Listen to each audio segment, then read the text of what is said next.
Assalamualaikum warahmatullahi wabarakatuh. Selamat datang kembali di pada kesempatan kali ini. Pada video kali ini kita akan membahas uji banding 2 sampel atau lebih. Jika di video sebelumnya kita membahas uji banding 1 sampel dengan SPSS sampai dengan cara pelaporan, di sini kita akan membandingkan 2 sampel atau lebih. Uji banding 2 sampel atau lebih dengan SPSS. Langkah uji banding. Yang pertama, kita harus melakukan uji asumsi prasyarat dahulu, sama seperti uji banding 1 sampel. Jenis data harus interval atau rasio karena uji banding ini masuk pada kategori model linier. Asumsi kenormalan untuk melakukan uji normalitas. Nah, ini penting. Jumlah sampel dari 2 atau lebih kelompok diuji secara bersama, tidak diuji secara terpisah.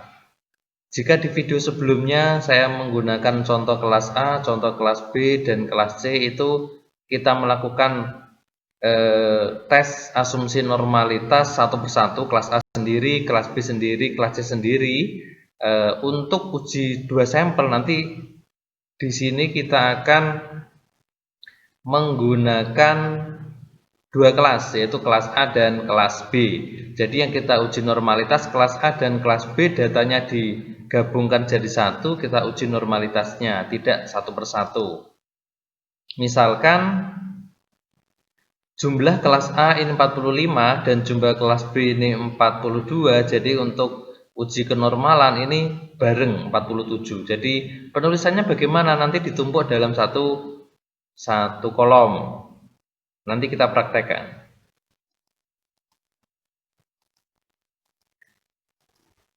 Yang selanjutnya, asumsi homogenitas, masih prasyarat. Ini sedikit berbeda dengan uji banding 1 sampel. Pada uji banding 2 sampel, asumsi homogenitasnya nanti langsung difasilitasi oleh uji banding itu sendiri. Jadi saat kita melakukan uji banding, otomatis nanti ada nilai signifikan untuk homogenitas. Bisa langsung kita simpulkan. Hipotesis, bentuk hipotesis untuk uji banding ini seperti ini. H0 varian 1 itu sama dengan varian 2, artinya variannya sama, kedua kelompok homogen. Jika varian 1 tidak sama dengan varian 2, varian tidak sama artinya kedua kelompok tidak homogen. Nah, ini nanti kita bisa menyimpulkan ini, pelaksanaan SPSS-nya nanti bisa langsung bareng dengan uji banding.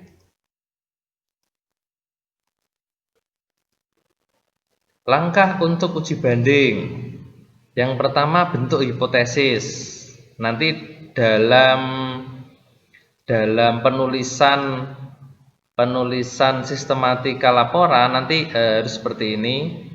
H0 H0-nya μ1 sama dengan μ2, artinya rataan kedua sampel sama. H1 untuk H1-nya μ1 tidak sama dengan μ2, artinya rataan kedua sampel tidak sama. Yang B, formulasikan rancangan analisis. Kita nanti menggunakan uji sampel 2 pihak dengan taraf signifikan 5%. Langkah selanjutnya untuk uji banding itu sendiri adalah analisis hasil. H0 diterima jika T hitung kurang dari T tabel atau sebaliknya. Artinya kalau T hitung itu lebih besar dari T tabel, H0 ditolak. Ini jika kita menggunakan perhitungan manual, tidak dengan program SPSS. Jika kita menggunakan program SPSS, karena SPSS sudah memfasilitasi, ini H0-nya diterima. maksud saya H0 diterima jika nilai signifikan itu lebih besar dari 5%. Pak, bagaimana kalau H0 kurang dari 5%? Kalau kurang dari 5% berarti H0 ditolak. Berarti yang diterima adalah H1. Untuk menyimpulkan interpretasi hasil, jika menerima H0 itu berarti rataan kedua kelompok sama. Artinya tidak ada perbedaan. Jika kita menolak H0 dan menerima H1 berarti rataan kedua kelompok tidak sama atau berbeda. Mari kita praktek uji coba, uji banding 2 sampel dengan SPSS dengan data kelas A dan kelas B.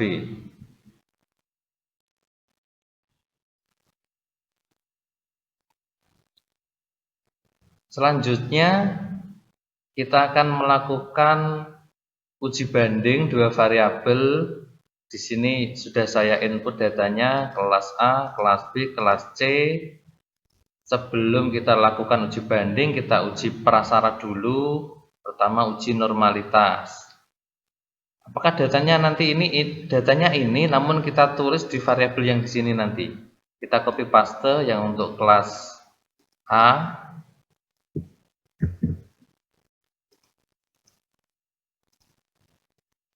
Ini yang untuk kelas A. Terus nanti untuk yang kelas B kita copy terus kita taruh di bawahnya. Untuk membedakan kelas A ini kita tulis angka 11 dan seterusnya. Ini 1. Kita copy saja. Paste.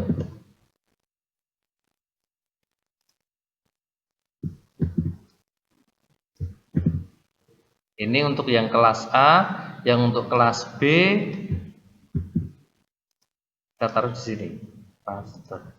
Jadi jumlah datanya nanti 15 ditambah 23 menjadi 28. Yang ini untuk kelas B saya beri label 2. Nah, begini cara menginput data untuk uji banding 2 sampel. Kalau 3 sampel juga sama, tapi sebaiknya misalkan Anda melakukan uji banding kelas A dengan kelas B, kelas A dengan kelas C itu sendiri-sendiri, itu akan lebih mudah. Untuk nama variabelnya akan saya ganti. Di sini hasil belajar kelas. Untuk yang lain akan saya abaikan. Ini hasil belajar dari kelas A dan kelas B, dan ini kelas 1 itu mewakili kelas A, 2 mewakili kelas B. Kita lakukan uji normalitasnya, masukkan data, sudah, klik variabel, nama variabel juga sudah. Selanjutnya kita pilih analyze, descriptive statistik, pilih explore. Analyze, descriptive statistik, pilih explore. Saya kira ini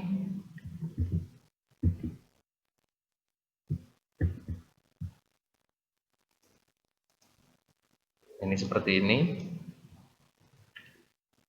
Saya kira untuk uji normalitas sudah tidak asing karena sudah kita lakukan berkali-kali. Masukkan variabel dependent Y ke kotak dependent list. Berarti kita hanya hasil belajar masukkan ke dependent list. Klik plot di bagian kanan. Kita pilih di bagian display dulu. Pada bagian display kita pilih plot. Yang bagian kanan kita pilih plot juga. Ini klik histogramnya juga boleh. Yang paling penting ini normality plot with test. Oke, continue dan oke. Otomatis outputnya keluar. Muncul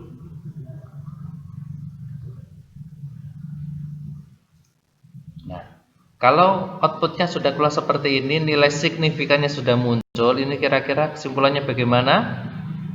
Oke, pasti sudah tahu karena kita sudah sering, karena ini salah satu prasyarat. Ini histogramnya,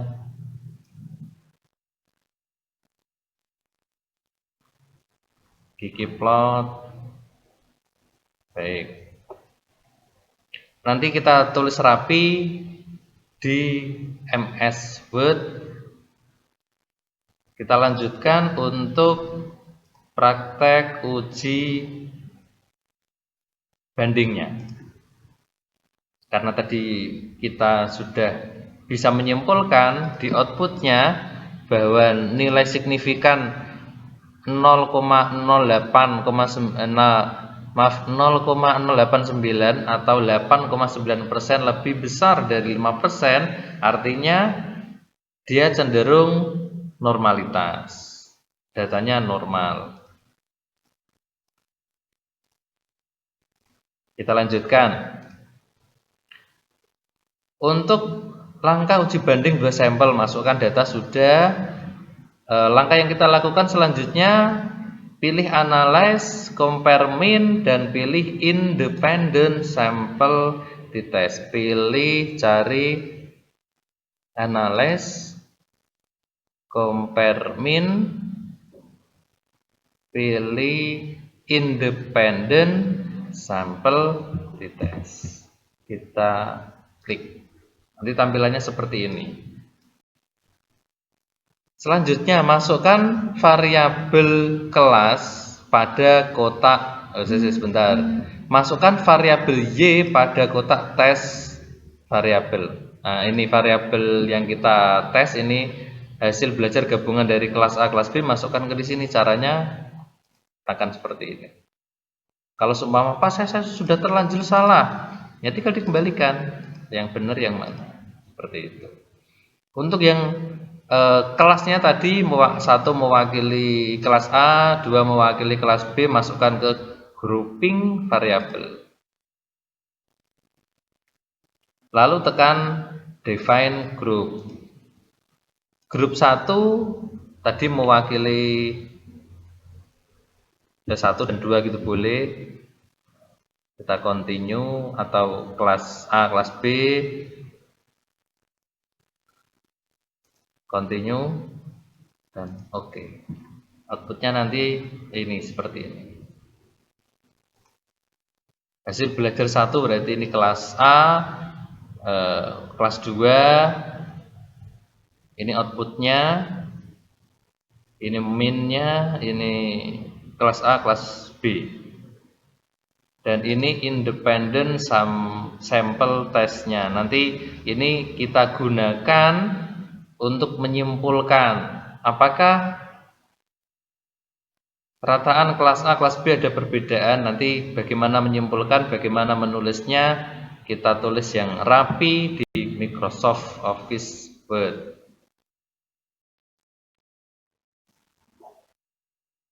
Selanjutnya kita akan tulis laporan uji banding 2 variabel. Di sini tadi kita membandingkan hasil belajar kelas A dan kelas B. Jadi judulnya kurang lebih apakah ada perbedaan hasil belajar antara kelas A dan kelas B.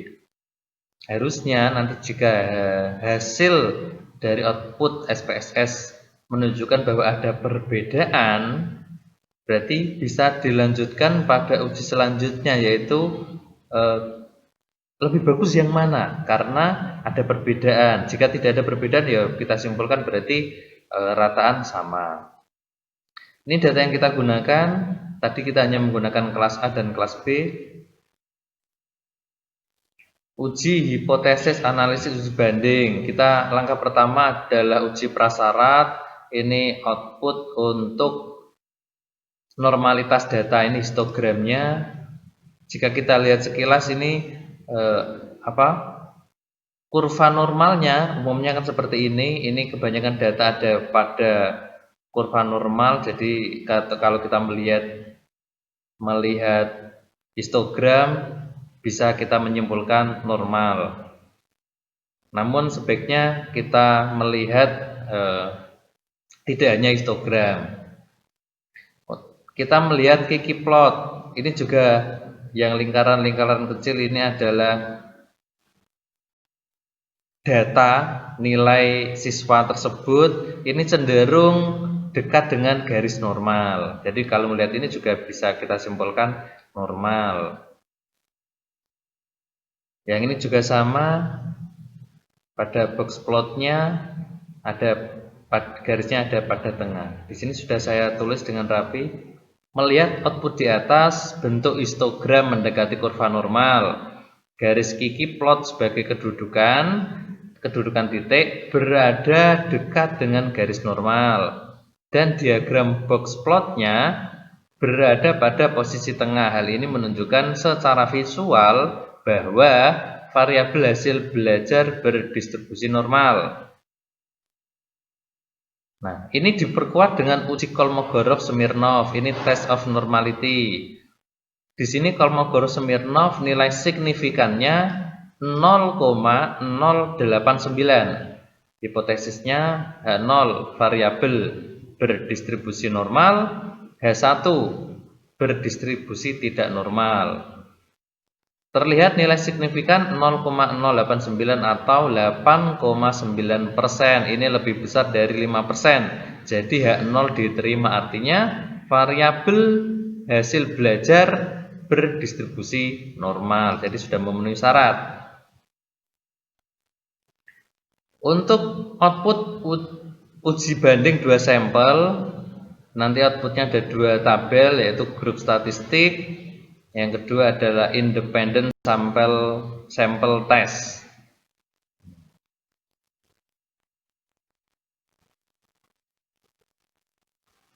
Kita lihat di output apakah benar.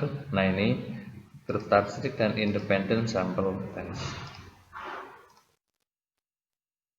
Sebelum kita menyimpulkan uji bandingnya, kita simpulkan dulu apakah masuk pada homogen, kelompok homogen atau tidak. Hipotesisnya varian 1 sama dengan varian 2 mu kuadrat. Varian sama atau kedua kelompok homogen. Yang H1-nya varian sama atau kedua kelompok tidak homogen. Yang kedua, formulasi rancangan analisis. Jadi kita menggunakan uji dua pihak dengan taraf signifikan 5%. Kenapa 5%? Sudah saya bahas di video sebelumnya. Silahkan dilihat bagi yang belum paham. Analisis hasil untuk uji homogenitas. Pada kolom ketiga, nilai signifikannya adalah 0,423. Kolom ketiga itu yang mana? Kita lihat ini. 1, 2, 3 ini. Jadi yang ini F, uji F itu digunakan untuk menentukan apakah data yang kita gunakan ini masuk pada kategori homogen atau tidak. Sedangkan yang ini digunakan untuk yang uji bandingnya. Ini nilai signifikannya 0,423. Ini sudah saya tulis. 0,423 sama dengan 42,3%, lebih besar dari 5%. Maka H0 diterima, artinya kedua kelompok memiliki varian yang sama atau cenderung homogen. Interpretasi hasil dengan menerima H0 artinya kedua kelompok memiliki varian yang sama. Informasi ini nanti digunakan untuk uji selanjutnya, yaitu uji banding T, karena nanti jika tidak homogen nanti melihatnya juga dinilai signifikan yang berbeda. Langkah 2, uji banding 2 sampel. Hipotesisnya mu1 sama dengan mu2. Varian kerataan kelas sama. Rataan varian sama antara kelas A dengan kelas B.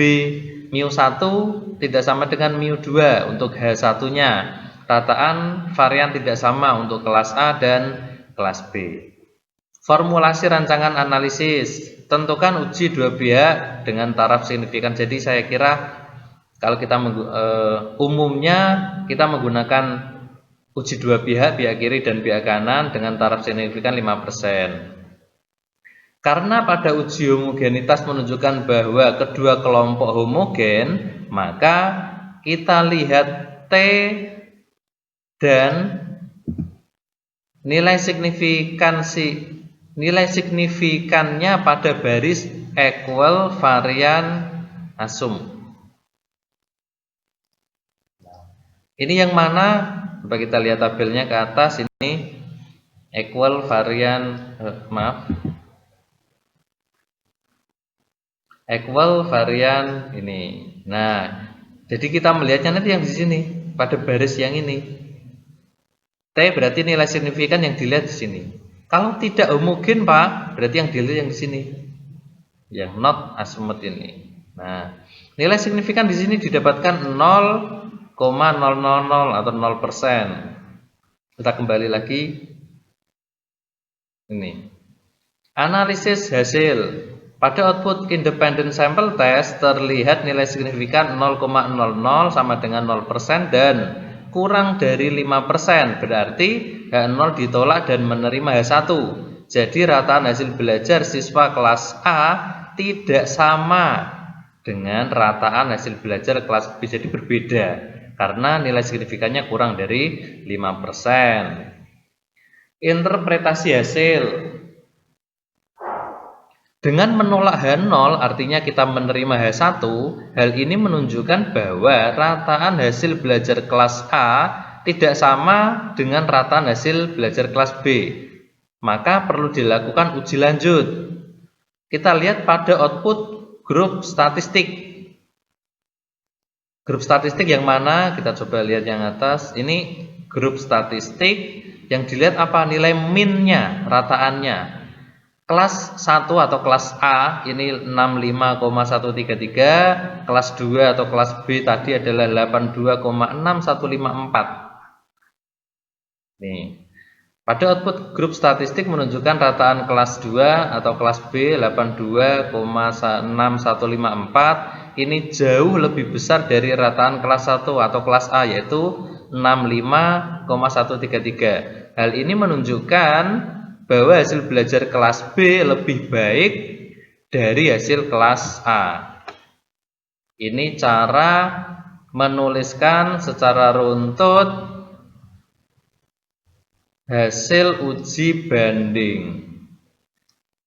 Sekian untuk video kali ini. Kami tunggu masukannya. Semoga ada manfaatnya. Jangan lupa tulis di kolom komentar. Semoga bermanfaat bagi kita semua. Assalamualaikum warahmatullahi wabarakatuh.